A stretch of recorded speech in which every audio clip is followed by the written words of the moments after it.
교회의 심장이 사랑이라는 생각을 하게 됩니다. 우리는 힘을 다해서 또 이렇게 예배드리기도 하고 또 섬김을 통해서 교회를 세워가고 있습니다. 그리스도의 몸인 교회를 세우는 것, 그것이 우리의 기쁨이기도 하고 또 즐거움이기도 합니다.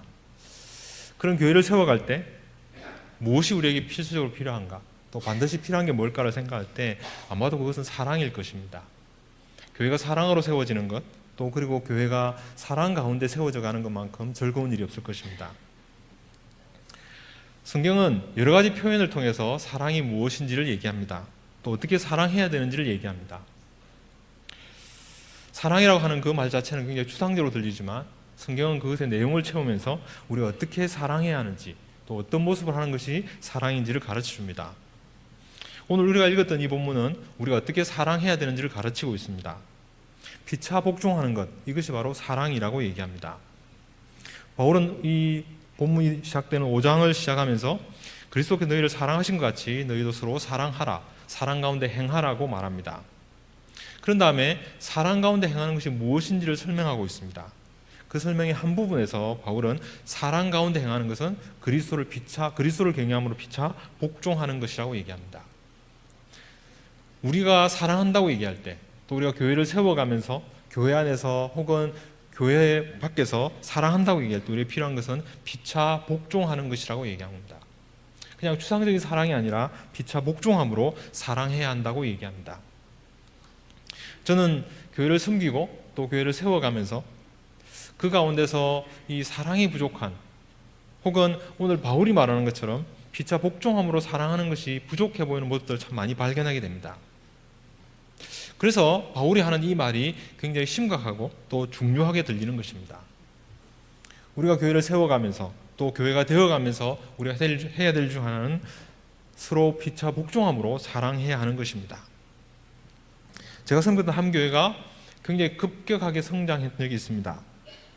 1년이 지나지 않아서 한 3배 정도의 사람들이 모이는, 이런저런 이유로 사람들이 모이게 되고 또 그 중에 많은 사람들이 새로 복음을 듣게 되는 그런 일들이 일어났습니다.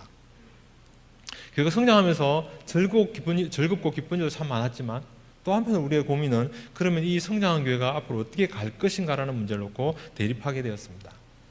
여러 가지 의견들이 있었는데 그 중에서 목사님과 장로님을 사이에 두고 두 분의 의견이 굉장히 첨예하게 이렇게 갈라졌습니다. 두 분은 한치의 양보도 없이 팽팽하게 대립했고 또 그것 때문에 여러 가지 일들이 생기게 되었습니다. 그런 상황 속에서 심지어 목사님은 강단에서 자신의 의견을 반대하는, 혹은 자신의 의견과 다른 얘기를 하는 것에 대해서 믿음이 없다고 얘기하고 또 하나님의 말씀을 순종하지 않는다고 비판하셨습니다. 반면에 장로님은 그럴 수 없는 상황이니까 여러 집들을 돌아다니면서 자신의 의견과 같은 사람들을 모았고 그 사람들을 세력화하는 걸 통해서 자기 의견을 관철시키려고 했습니다. 이런 일들이 한 3, 4개월, 5개월 넘어가면서 나타나는 현상은 교인들이 교회를 떠나는 일이었습니다. 의견 대립을 하고 싸우는 걸 보면서 마음 아파하면서 사람들이 교회를 떠났습니다. 마침내는 장로님도 교회를 떠나셨습니다. 결국 남은 것은 그 교인 가운데 한 3분의 1도 안 되는 교인들이 남아서 교회를 지키게 되었습니다. 오랜 세월이 지났는데 그때를 생각해보면 과연 뭐가 더 옳았을까? 또 누가 더 옳은 얘기였을까? 라는 부분은 잘 모르겠습니다. 어느 분의 의견이 더 옳은 것인지를 잘 알 수 없습니다. 그러나 분명히 기억에 남는 것은 두 분이 한치의 양보도 하지 않았다는 것입니다. 두 분의 의견 가운데 어느 것도 비성경적이거나 혹은 믿음이 없는 얘기거나 혹은 죄를 짓는 얘기가 아니었습니다. 그럼에도 불구하고 두 분은 한치의 양보 없이 부딪혔고 그것 때문에 교회는 깨어지고 갈라졌습니다. 그것 때문에 마음 상하고 어려움 당하는 많은 성도들이 있었습니다. 또 한 번은 제가 어느 교회에서 대학부 학생들을 가르치면서 선교여행을 가게 되었습니다. 처음에는 대학부 학생들이 준비했는데 그게 커져서 결국 의료팀과 같이 가게 되었습니다. 의료 선교를 같이 가게 됐는데 그래서 이 의료팀들이 약을 저희에게 맡겼습니다. 그래서 약을 이제 가져와서 의료 선교에 쓸 약들을 가져왔는데 이게 몇 박스가 되었습니다. 그걸 보시고는 의료팀장님이 이 약이 너무 많으니까 이걸 박스째 들고 가면 아마 공항에서 사고가 생길 수 있다. 그러니까 이것을 각자 짐에 나누어서 가지고 가면 좋겠다고 얘기했습니다. 그래서 선교여행을 가기 바로 전날 이제 밤에 모여서 저희 청년들이 그 박스를 다 풀고 그 약을 다 나누어서 이제 자기 짐으로 가져가는 그런 일을 하고 있었습니다.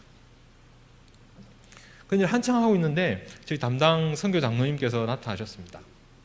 그래서 어떻게 되는지 궁금해서 오셨다가 그 상황을 보셨습니다. 그러고는 뭐 하고 있냐고 물었습니다. 그래서 저희가 이런 상황 때문에 이렇게 하고 있다고 얘기했습니다. 그 일 듣고 장로님은 버럭 화를 내셨습니다. 선교가 있은 날 무슨 이런 쓸데없는 일을 하냐고 막 그러면서 화를 내셨습니다. 장로님 보시기에 그냥 박스로 들고 오면 되지 이걸 뭐 이렇게 나누고 뭐 애쓰고 이렇게 할 필요가 있냐는 얘기를 하셨습니다. 근데 그 얘기를 듣고 우리 팀장님이 또 화를 내셨습니다. 뭘 모르는 얘기라고. 만약에 거기에 들어가다 이 의료 혹시라도 세관에서 이걸 이상히 여겨서 무슨 약을 밀수입하거나 뭐 이런 걸 여겨서 만약 뺏어가면 어떻게 할 거냐.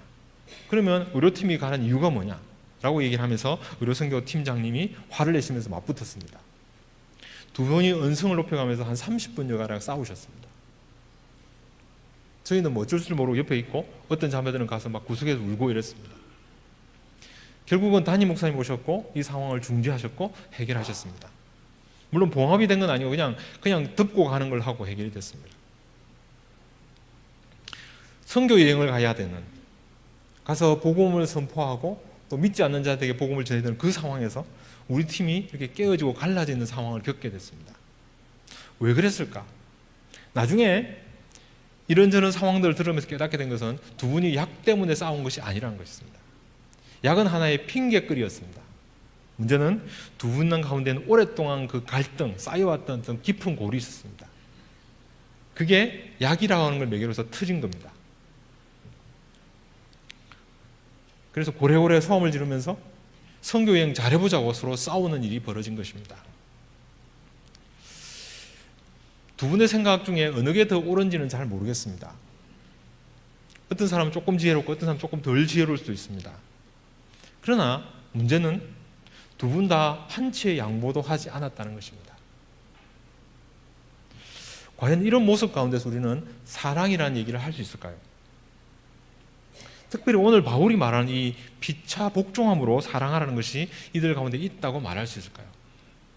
제가 교회 사역을 하면서 또 사람들을 섬기면서 늘 드는 의문은 이것입니다. 옳은 일을 하려고 하고 또 좋은 일을 한다고 얘기하고 자기 의견이 맞다고 얘기하지만 하나님이 원하시는 것이 정작 그것일까? 하나님은 오늘 본문에서 우리에게 말하기를 너희가 피차 복종함으로 사랑을 드러내라고 얘기합니다. 교회는 이렇게 하는 곳이라고 얘기합니다. 그렇다면 서로 복종한다는 게 어떤 의미가 있습니까? 어떻게 하는 것이 서로 복종하는 것입니까? 바울은 다른 본문에서 이렇게 말합니다. 갈라디아서 5장 13절에서는 오직 사랑으로 서로 종노릇하라고 얘기합니다. 빌립보서 2장 3절에서는 오직 겸손한 마음으로 각자 자기보다 남을 낮게 여기라고 얘기합니다. 종노릇하는 것, 남을 낮게 여기는 것, 섬기는 것, 바로 이것을 말하고 있습니다. 이기심으로 자기를 드러내지 않고 자신의 권리를 주장하지 않고 다른 사람을 존중하는 것입니다. 다른 사람을 위해서 자기 자신의 의지를 기꺼이 포기하는 것이고 다른 사람의 우선권을 인정하는 것입니다.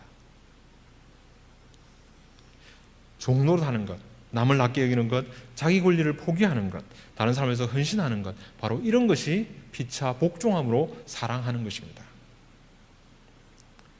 우리가 교회에서 살아갈 때, 우리가 다른 사람과 함께 지낼 때 우리가 해야 될 일이 무엇입니까? 다른 사람들의 종노릇하는 것입니다. 다른 사람들을 나보다 낮게 여기는 것이고 내 자신의 권리를 내세우기보다 그 사람의 권리를 인정해 주는 것이고 나의 권리는 포기하는 것입니다. 이렇게 하는 것을 바울은 피차 복종하는 것이라고 얘기합니다. 바울이 여기서 얘기하는 이 피차 복종이라는 건 사실은 예수 그리스도가 우리를 사랑하셨던 그 사랑을 표현하는 것입니다. 예수님이 우리를 위해서 어떻게 하셨습니까? 예수님이 우리를 어떻게 사랑하셨습니까? 그 높고 높은 보좌에서 모든 것을 가지신 그분께서 우리를 위해서 모든 권리를 포기하셨습니다. 그리고 이 낮고 낮은 땅으로 오셨습니다. 그리고 우리를 위해서 우리의 종로로 다녔습니다. 우리를 섬기시고 섬기시되 어디까지 섬기십니까? 자신의 목숨을 내어주기까지 섬기시고 사랑하셨습니다. 그리고 십자가에 죽으셨습니다. 그 피 흘리심으로 그 보혈의 능력으로 우리를 살리시고 우리를 온전케 하셨습니다. 이 사랑을 오늘 바울은 피차 복종하는 사랑이라고 얘기합니다. 그리고 이제 우리에게 말합니다. 너희가 교회 안에서 이 그리스도를 경외함으로 너희가 피차 복종하라고 얘기합니다. 피차 복종하는 것, 사실 복종이라는 단어가 우리 시대에 그렇게 잘 쓰이지 않는 단어입니다. 평등을 강조하고 우리는 다 평등하다고 얘기하는 시대를 살고 있습니다. 그러나 성경은 끊임없이 복종하라고 얘기합니다. 나를 내세우지 말고 다른 사람을 받아들이라고 얘기합니다. 다른 사람에 대해서 내 자신을 헌신하라고 얘기합니다. 다른 사람에 내 자신을 종로로 하는 것, 이것이 교회의 삶이라고 얘기하고 이것이 성도의 삶이라고 얘기합니다. 그러나 이것은 그렇게 쉬운 삶은 아닙니다. 오랫동안 같이 지내다 보면 우리는 많은 갈등의 골짜기가 있고 어쩌면 상처의 가시를 품고 살아가기 쉽습니다. 저희 어머님이 오랫동안 저희 할머니를 모시고 살았습니다. 저희 어머님이 굉장히 순하시고 굉장히 착하십니다. 제가 살면서 저에게 평생 화를 내는 것을 본 적이 없으신 분이십니다. 근데 저희 할머니에 대해서는 굉장히 공격적으로 얘기하십니다. 할머니가 무슨 얘기만 시작하려고 그러면 벌써 말을 못하게 만드십니다. 무엇 또 그런 쓸데없는 얘기를 하냐고. 여기서부터 시작합니다. 조금 더 말씀을 하시면 약간 더 공격적으로 말을 막으십니다. 처음엔 참 이해가 안 됐습니다. 저희 어머님이 저희 할머니를 모시고 한 30년 가까이 사셨습니다. 그래서 이미 할머니가 하면 무슨 말을 다 합니다. 그러니까 그만하라는 겁니다. 그런 분을 향해서 피차 복종하십시오 라고 얘기하는 건 쉽지 않습니다. 아마 부부가 같이 살아보면 그럴 것입니다. 부부가 살면서 우리는 서로 참 많은 장점과 얼마나 좋은 사람인지도 잘 알게 됩니다. 그러나 반면에 어떤 단점을 가지고 있는지, 어떤 못한 부분을 가지고 있는지, 그것이 얼마나 나를 괴롭히는지를 잘 압니다. 저는 우리 아내가 옆에서 청소를 하고 있으면 굉장히 칭찬을 합니다. 잘하고 있다고. 그럼 저희 아내가 부려먹기 위해서 술을 쓴다고 굉장히 야단을 칩니다. 저의 칭찬이 아내에겐 가시처럼 들리는 거죠. 이게 우리가 같이 살면서 겪게 되는 일들입니다. 교회에서 우리가 함께 살면서 이런 것들을 경험하게 됩니다.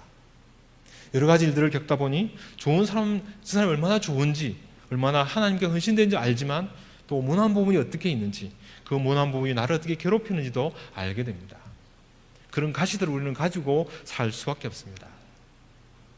그런 우리를 향해서 바울은 그러지 말고, 그래서 내 권리를 주장하고 저 사람이 얼마나 나를 괴롭힌지를 알아달라고 말하지 말고 그리스도를 경외함으로 피차 복종하라고 얘기합니다. 그런 사람을 향해서도 종노릇하고, 그런 사람을 향해서도 져주고, 그런 사람을 향해서도 헌신하고 희생하라고 얘기합니다.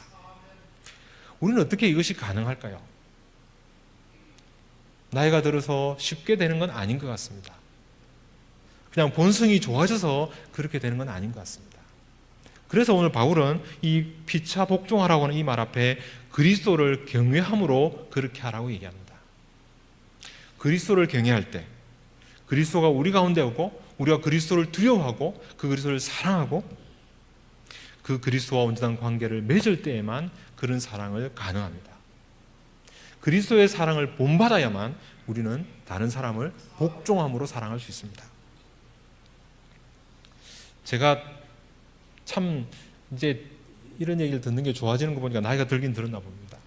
나이보다 조금 젊어 보인다는 얘기를 많이 듣습니다. 올해 이제 우리 나이로 50이 됐습니다. 네. 감사합니다. 이렇게 반응해 주셔서. 여러 가지 이제 나이가 들면서 현상을 겪습니다. 매일 이제 젊은이들하고 놀다 보니까 외모는 어떨지 모르겠지만 이제 속은 부패해 가고 있습니다. 그 중에 하나가 눈으로 옵니다. 그래서 이제 노안이 와서 더 이상 이제 그냥 살기 어려운데요. 은행 가서 어느 날 제가 이제 이렇게 사인을 하려고 이렇게 하는데 제가 쓰는 사인이 안 보이더라고요. 왜 은행에 돋보기가 있는지 알겠더라고요. 그래서 이걸 이렇게 하려고 하다 안 돼가지고 이렇게 뗐는데 이것도 안 되더라고요. 떼면 사인이 안 되고 이러면 안 보이고 이런 상황이 벌어지더라고요. 그래서 결국 이제 안경을 맞췄습니다. 제 건 아니고 제 아내 걸 맞추도록 했습니다. 그래서 제 아내의 돋보기를 가끔 끼고 보는데요. 굉장히 선명하게 잘 보입니다. 그걸 끼고 보면서 마치 우리가 그리스도를 통해서 본다는 건 그와 같다고 생각합니다. 우리는 우리의 맨눈으로 또 우리의 마음으로 다른 사람을 볼 때 그렇게 잘 보지 못합니다. 어르신들은 아이를 키우면서 딸들이 무슨 얘기를 하면 벌써 다 알잖아요. 속마음이 보이고 뭔 얘기를 하는지 아시잖아요. 그래서 자주 화를 내게 됩니다. 그럴 때마다 그리스도를 통해서 보아야 됩니다. 그리스도라는 안경을 통해서 그 사람을 볼 때 사랑하는 마음으로 용납하고 사랑하는 마음으로 더 헌신할 수 있습니다. 우리는 그리스도라는 안경이 아니면 그 그리스도를 통해서 사랑하지 않으면 다른 사람을 사랑할 수 없습니다. 특별히 오늘 바울이 얘기하는 이 피차 복종함으로 사랑하는 것은 불가능합니다. 이런 면에서 우리는 그리스도라고 하는 안경을 통해서 그리스도의 사랑하셨던 그 사랑을 기억하는 걸 통해서 그리스도의 온전한 관계 속에서 다른 사람에게 피차 복종함으로 사랑하셔야 합니다. 또한 우리가 피차 복종할 수 있는 근거는 성령의 충만함으로 가능합니다. 오늘 본문의 시작은 이렇게 되어 있습니다. 술 취하지 말라 이는 방탕한 것이니 오직 성령으로 충만함을 받으라 이 얘기로 시작했습니다. 그러면 성령의 충만함을 받는 사람은 어떻게 하냐? 시와 찬송과 신령한 노래들 서로 화답하며 너희의 마음으로 주께 노래하며 찬송하며 범사에 우리 주 예수 그리스도 이름으로 항상 하나님 아버지께 감사하며 그리스도를 경외함으로 서로 복종하라 이렇게 얘기합니다. 성령의 충만함으로 우리는 복종할 수 있습니다. 우리의 힘과 우리의 능력과 우리의 결심으로 되는 것이 아니라고 얘기합니다. 그러므로 성령의 충만함을 구하라고 얘기합니다. 성령의 충만함은 성령의 임재와 그의 영향력과 그의 능력을 따라 사는 것을 얘기합니다. 교회나 교회가 그 모든 존재, 전 존재 안에 성령의 임재를 경험하고 그 성령의 영향력에 의해서 이끌림 받는 것, 이것을 성령의 충만함이라고 얘기합니다. 우리가 성령에 충만하지 않으면 다른 사람을 위해서 내 자신을 희생하고 헌신할 수 없습니다. 우리는 본성적으로 나를 내세우고 나를 먼저 염려하고 내 것을 먼저 챙기기 쉬운 자들입니다. 그러므로 바울은 우리가 성령의 충만함을 받은 증거로 그리스도를 본받아 피차 복종하라고 얘기합니다. 그러므로 우리는 매일의 삶에서 성령의 충만함을 구해야 합니다. 우리의 본성이 아니라 우리의 성격을 따라가는 것이 아니라 성령을 따라서 성령의 충만함으로 다른 사람들을 사랑할 수 있게 해달라고 기도해야 하는 것입니다. 바울은 우리에게 교회에 살면서 교인들의 삶을 통해서 성도의 삶을 위해서 그리스도를 경외함으로 피차 복종하라고 얘기합니다. 그런 다음에 바울은 이제 22절부터 시작해서 아내들여라고 하는 말로 시작합니다. 아내에 대해서, 남편에 대해서, 그리고 자식들에 대해서, 그리고 부모에 대해서 너희가 어떻게 피차 복종해야 되는지를 구체적으로 설명합니다. 이런 면에서 이 피차 복종하라고 하는 이 말은 우리 각자 개인에게 적용하는 말들입니다. 그래서 추상적으로 교회는 사랑하는 곳이다 라고 말하지 않습니다. 교회로 모는 우리는 교회에 모여서 만나는 모든 사람들을 향해서 우리의 삶을 내어놓고 피차 복종해야 되는 것입니다. 구체적으로 내게 주어진 사람들을 복종해야 합니다. 아내는 남편에게, 남편은 아내에게 이렇게 하는 것처럼 또 교회 안에서는 장로님들은 장로님들끼리 모일 때마다, 교사들은 교사들이 모일 때마다, 또 구역 모일 때마다 혹은 소그룹 모일 때마다 우리가 모일 때마다 우리가 애쓰며 훈련해야 될 것은 그리스도를 경외함으로 피차 복종해야 하는 것입니다. 복종하는 것이, 복종이라는 단어 자체가 어색한 이 시대에 바울은 우리에게 복종함으로 사랑하라고 얘기합니다. 우리가 그리스도를 경외함으로 피차 복종하고 그 사랑을 드러낼 때 그걸 통해서 그리스도의 몸인 교회가 세워질 것이고 그 그리스도의 몸인 교회를 통해서 예수 그리스도가 이 땅에 증거될 것입니다. 우리 교회가 피차 복종함으로 사랑할 때 우리 교회를 통해서 하나님께서 드러나고 하나님께서 우리를 통해서 일하실 것입니다. 이 일이 우리 가운데 이루어지도록 기도했으면 좋겠습니다. 같이 기도하시겠습니다.